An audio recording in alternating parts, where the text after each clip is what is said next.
I don't even think it's particularly uncommon to not know who you are um, in your teen years, but even at like 20 years old, the age that I am, um, I think there's a huge rush that we tend to have when we're my age, and especially younger, to have everything figured out and to justify ourselves as though we do have everything figured out, when, for the most part, we couldn't be further off base or further from the truth. And that's okay. Well, justifying oneself in this manner is not okay, but not knowing is okay. Um, when I was growing up, I think I really wanted to have a seat at the table with the adults. I wanted to feel like I was being treated and seen on the same level as them. And I think much of where this stemmed from was uh, the disproportionately disrespectful way in which I was treated growing up, compared to my adult counterparts.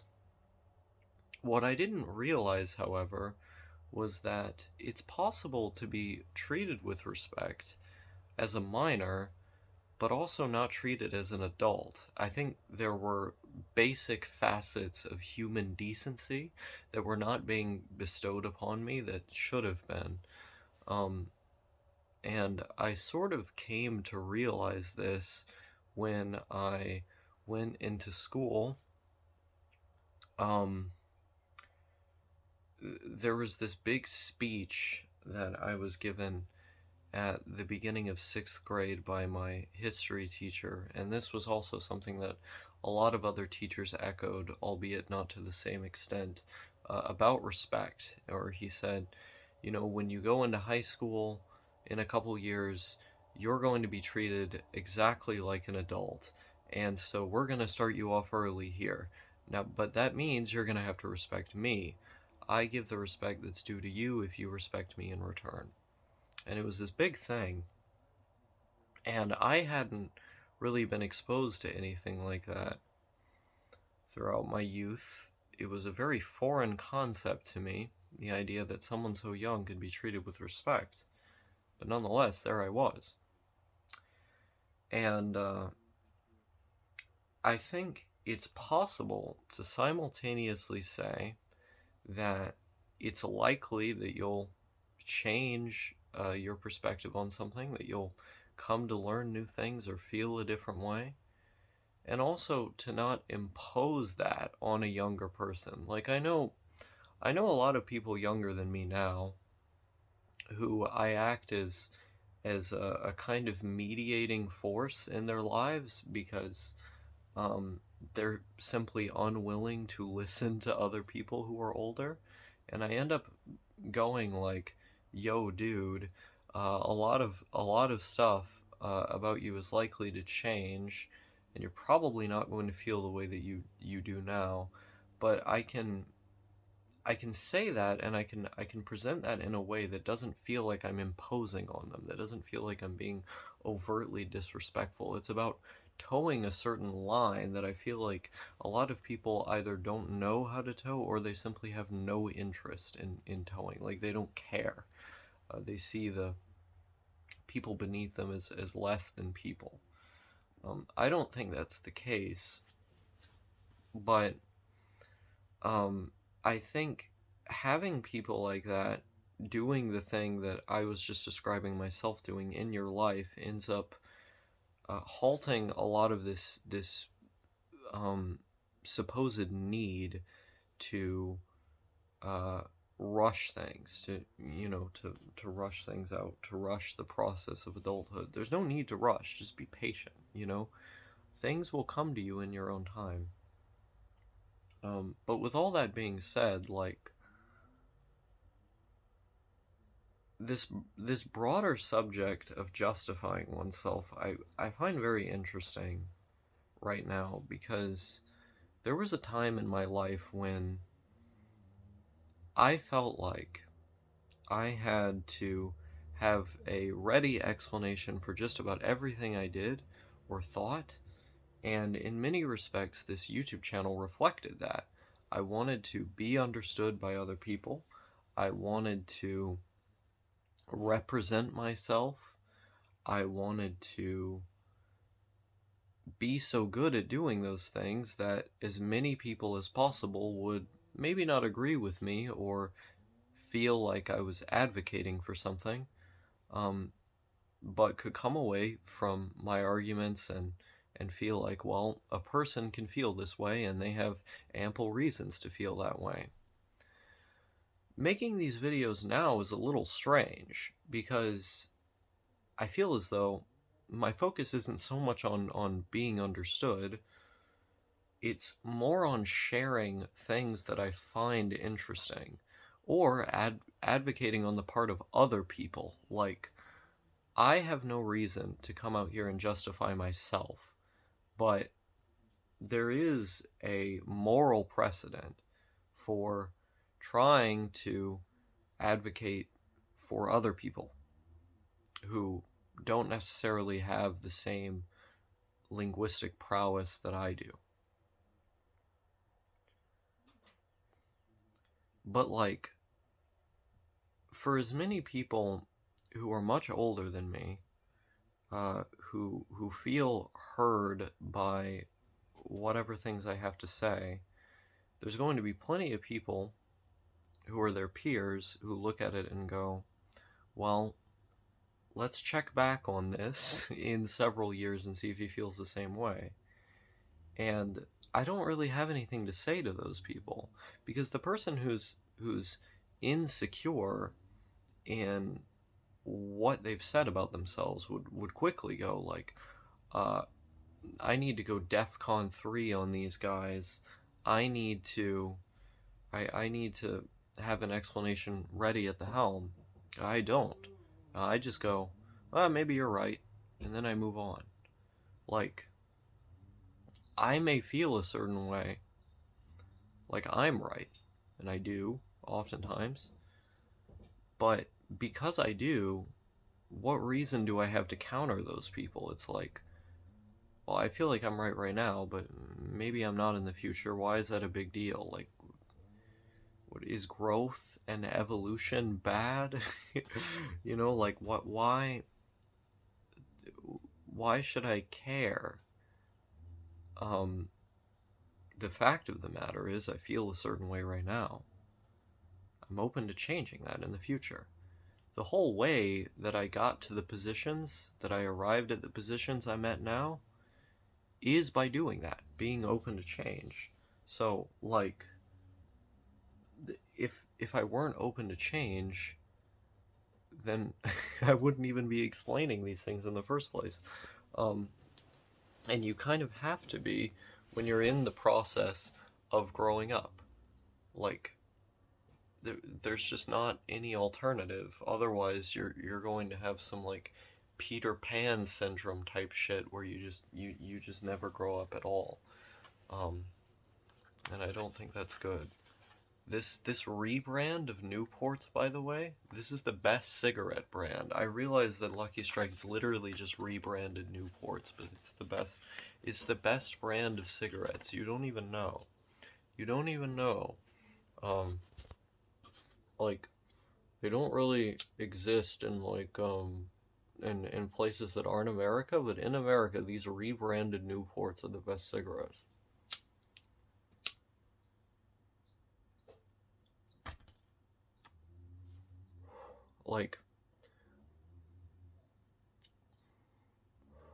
Like,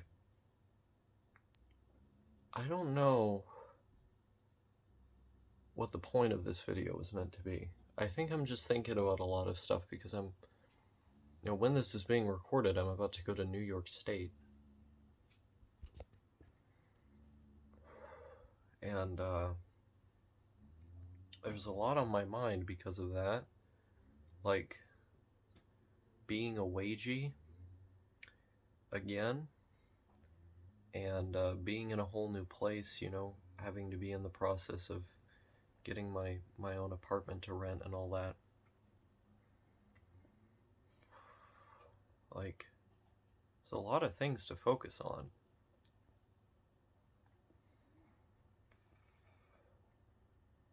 And I look like, I don't know if there's like male makeup that can fix this or something, but I look just totally strung out all the time. Like, I'm looking at myself in this vlog camera, and it's like, I've had a shower, I've been taking care of my hygiene, but I just look like totally strung out, like I'm a junkie on the street or something. Like, that's how I look. That this is just this is just how I look. So, uh, I'm gonna have to clean up my image a little bit, if I expect to get hired. But I don't know what that necessarily entails. Is there like male makeup that exists? Because I think I'm gonna need some of that. Who knows? Um, the other thing I wanted to talk about was this problem of pink pilling. You guys thought much about this? You guys thought much about pink pilling? Um, like, smoking on camera is so hard to do. You're always in a rush. You can't take these like slow drags that I want to take. You have to get the words out. It fucking sucks. People have complained to me for not smoking in like one single way. Or not holding a cigarette in one single way in videos. Like, why does it matter to you? I switch up the way I hold it. Sometimes I hold it like this, sometimes I hold it like that. Fuck off, kill yourself. Anyway, like, I think there's groups of people out there who have a very problematic perspective on the issue of transgender people. I tend to take a pretty nuanced one. Like, obviously, I think transphobia is bad. I think all forms of discrimination are bad, and there should be, like, legal ramifications for that. In a broad sense, I support the trans community and their right to self-determination and the right to morphological freedom more broadly. Like, I'm not a dick. I'm not going to sit here and misgender people. And generally, I think most people who identify as trans are literally that. But, and this is the kicker here, I had people who thought I was trans just because I I presented myself in like kind of in a gender way, or like kind of gender neutral, had radical politics, which I still do, and liked anime. Or they would go, "Oh, you're depressed. You like these pieces of media. You like these mediums. You like these radical anarchist or communist politics. You must be transgender." And it's like, I don't think so, man. Like, it's undeniably true that I've had dysphoric feelings, but many of those, that's interesting. I'm gonna be glad to be away from that pretty soon, let me tell you that. But the missing part of that story that I seldom what I express out here on the internet was that many of those feelings arise after identifying with that group, after identifying as female and as a transgender female. All of a sudden I felt like I had to obey this broader like hegemonic idea of femininity to um, fit myself within all these feminine stereotypes that I didn't identify with, that I didn't feel comfortable with, and in the end only make myself far more uncomfortable with myself.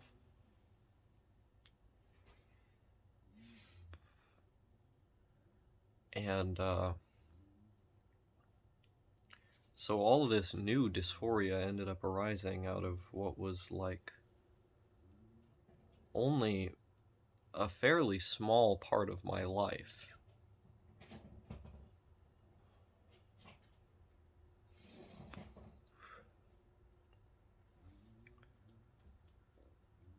I think if I end up looking at this issue from like a really pulled back perspective, like if I just broaden this out as much as possible,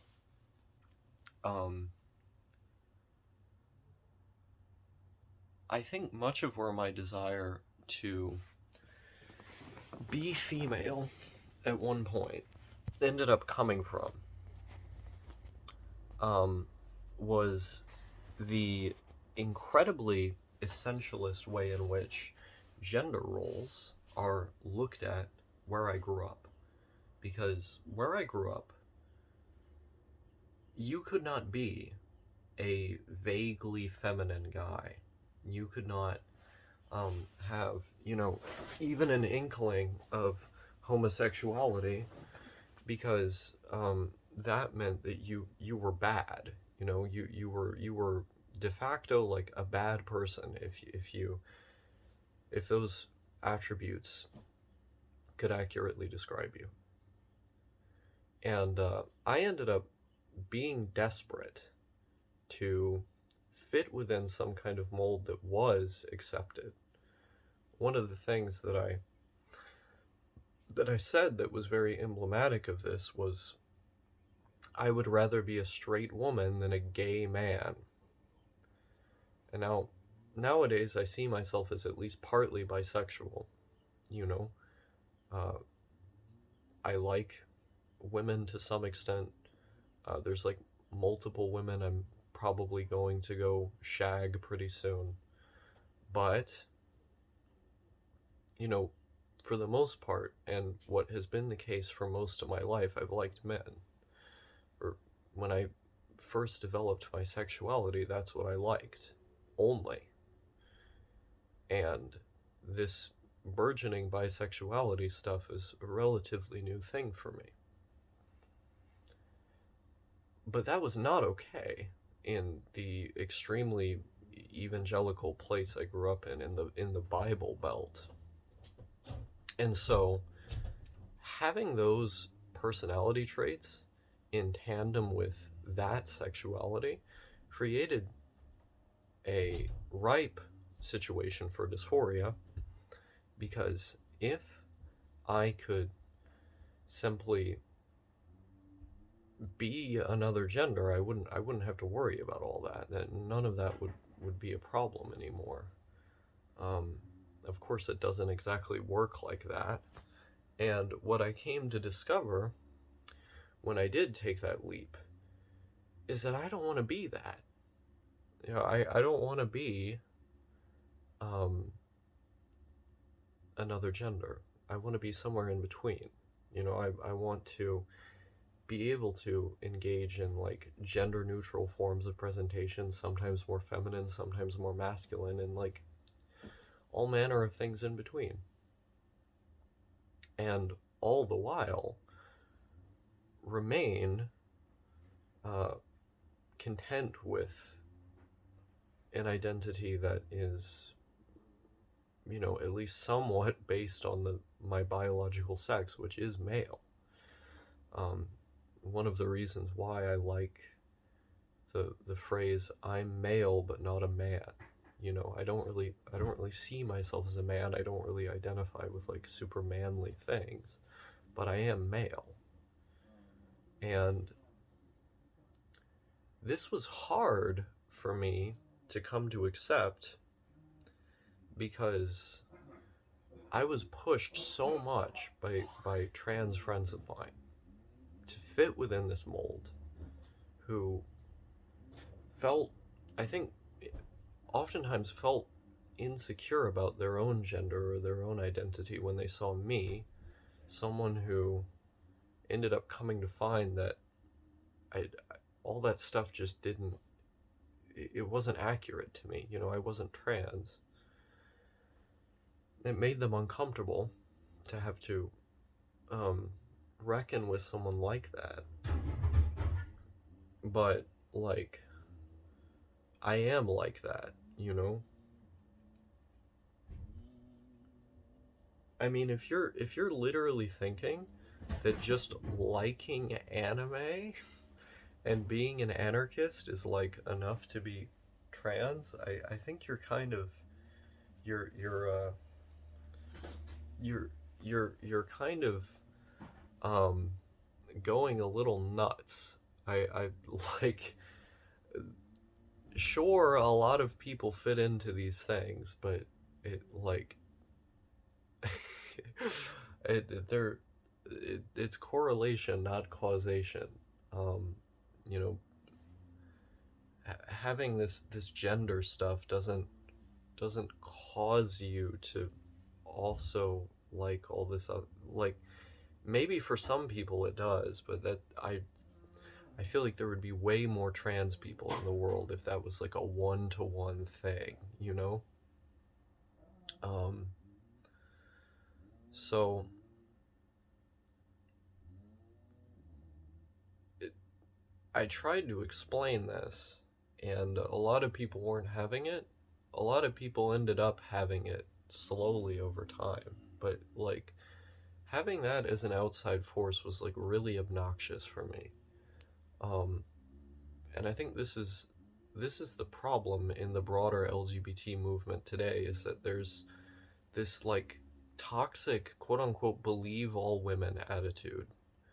Um, really, these two things fit together. Like in the Me Too movement, there's this widespread notion that anyone who makes a claim against a man is de facto correct, that they must have been abused, or else they wouldn't be claiming that that they have been abused in some way. But there have been plenty of women now that courts and so on have proven, like Johnny Depp and Amber Heard have proven, women actually lie about these accusations. If anything, the fact that there's this widespread notion that we should believe all women, kind of overcompensating for how many women didn't get listened to in the past, it creates a situation where there's going to be plenty of women abusing this, abusing the power that they derive from this.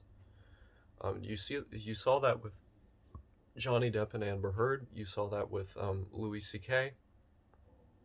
And this cancel culture stuff is not good. I feel like it easily ties into this like transgender essentialism, I'll call it, that we're seeing in the LGBT community. Because the moment that someone says, I'm transgender, now it's treated as fact. I don't think it's always a fact. I just don't. Like, I think there's many edge cases, and there's many people who, just as I was establishing at the beginning of this video, don't know who they are. Like, it's pretty fucking hard for someone to be 20 years old or younger and have a fully fledged, even like half or a quarter fledged idea of who they are. So how could they know something as fundamental as their gender identity, especially when potentially very complicated circumstances are happening all around them? I know in my case, um, there was that felt need to um, to uh, fit within like the very conservative environment that I was raised in, that I was conditioned to think under.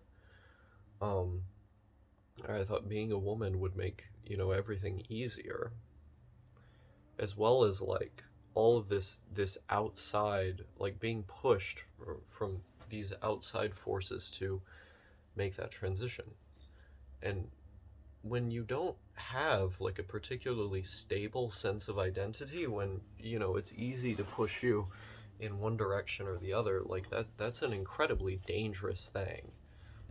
And I think there are people out there that are like that like it's very easy to push them in one direction or the other. Like um, they don't they don't necessarily listen to themselves or know how to listen to themselves, so they end up being easily defined by those around them, especially like if they have low self-esteem or something.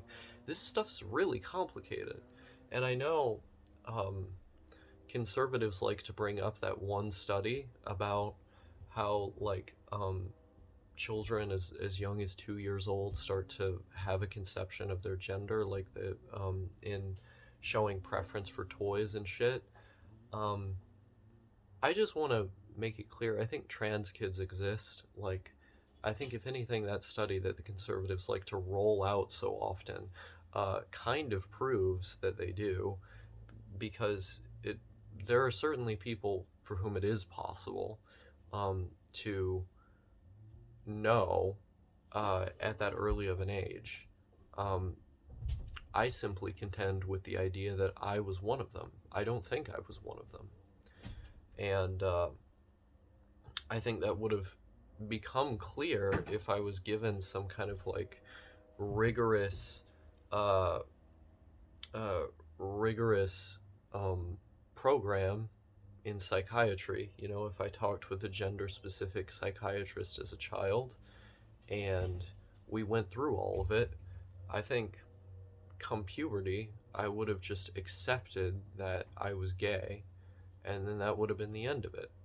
Because most people who end up having dysphoric feelings as prepubescent children do end up uh, end up reneging on that identity and just identifying the other way, and then they get off the puberty blockers and whatnot, and they develop into a healthy adult, and they're fine.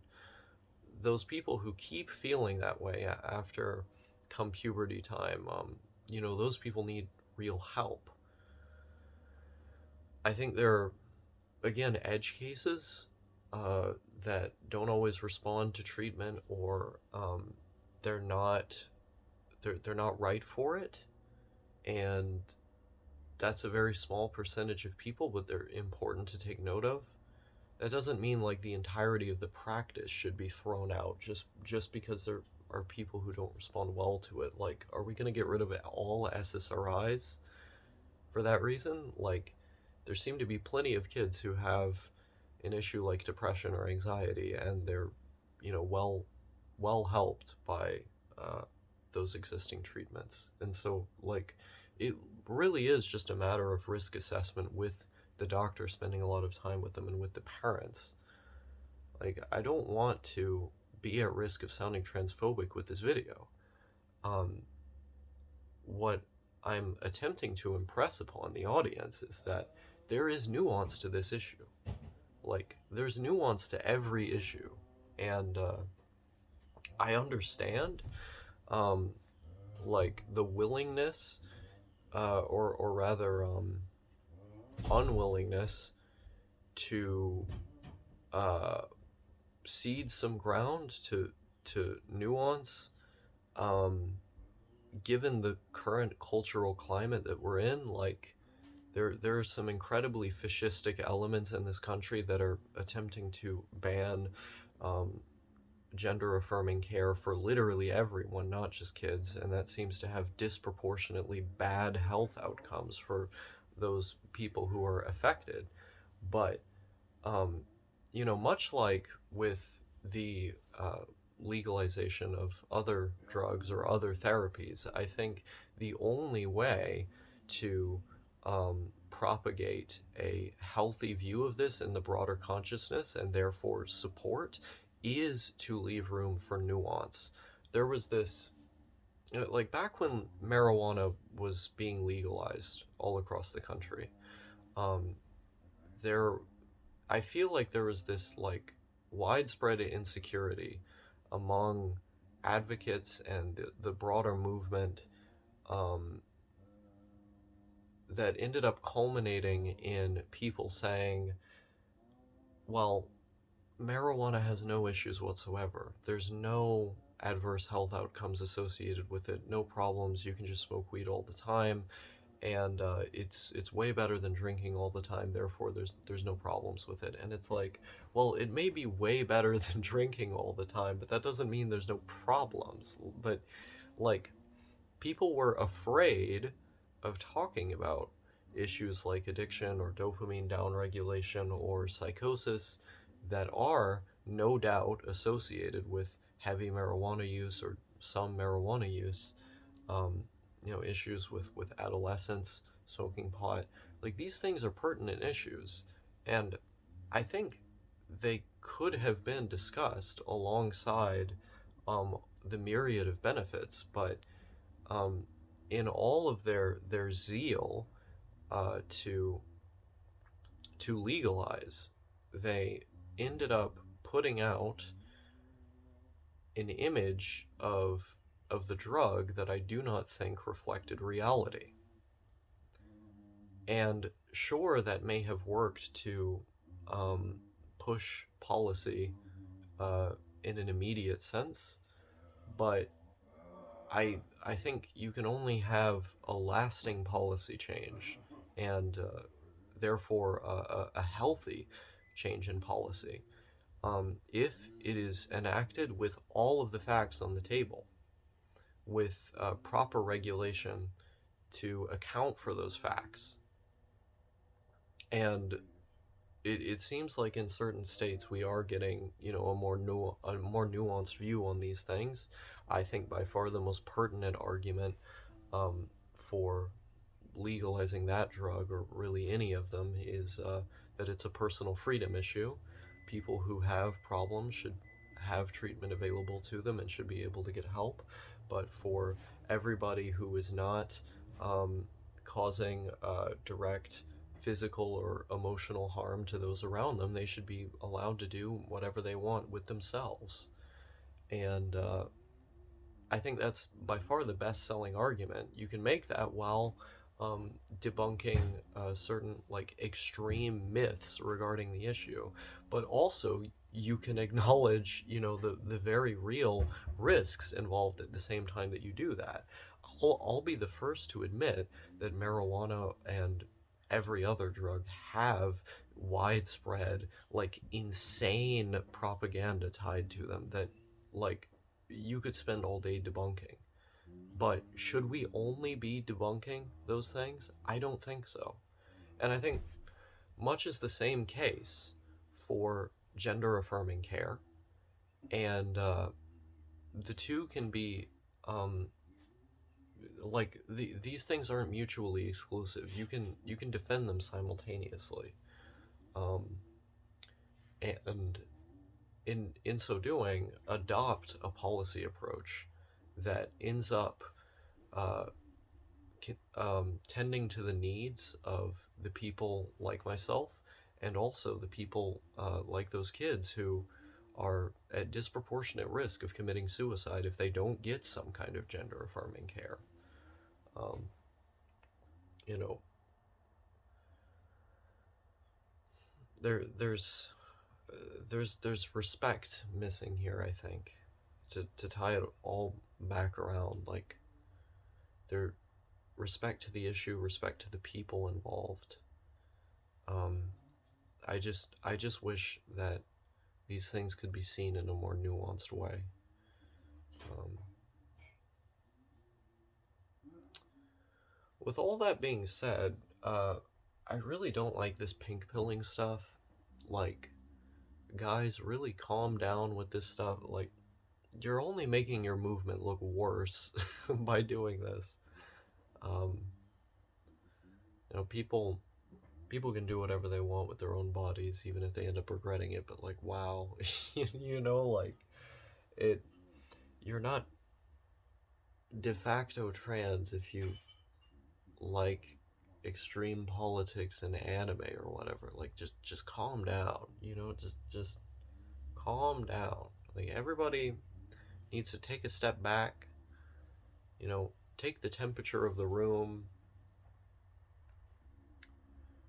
Is this just going to be another one of those videos where I go, I miss when we could all sit at the dinner table and we, you know, we should all take the like, I feel like I like a broken record with this shit, but really, like, uh, I wish people could question their ideology just a little bit and then realize that um, maybe things aren't quite as simple as they think they are. I really didn't want to be beating that dead horse again with this video. I had something I wanted to say about the the issue of respect and insecurity. Um, I mean, I think this is one of the other huge issues. Like, is that people are just way too insecure nowadays. Or, I mean, people have always been way too insecure, but you shouldn't feel compelled to explain stuff, or especially to make stuff up, like to misrepresent the truth just because you're insecure. I feel like the easiest answer to give to so much of this stuff is like, well, maybe I'm wrong, but I don't think so, and we agree to disagree. Like, just agree to disagree. Like, it's not that big of a deal, guys. You can agree to disagree. That's what we did for like forever. Um, like,